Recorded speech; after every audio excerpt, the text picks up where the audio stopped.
Hi, this is Bud Miller from budcat.com, creator of Q Legal, now in its 20th year. I've been asked to make some instructional videos. This one's pertaining to the custom phrase library within the program. So if you go to your Q Legal installation folder, in my case it's C Q Legal, there's a file called phrases.txt. Open that file, and there you'll see the default phrases that come preset inside the program. You can add your own right from this file. You can also edit this file from inside the program as you're running it.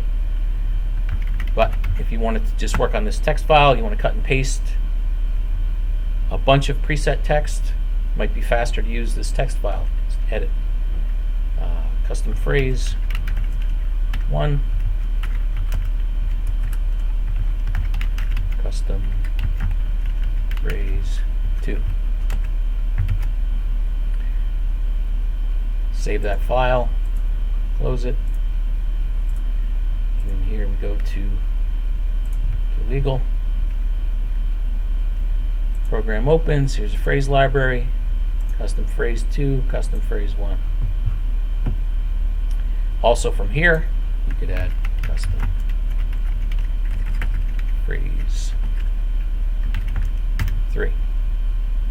Add this. Two ways to edit the custom phrase library: from within the program or from the Windows text file in the Q Legal installation folder.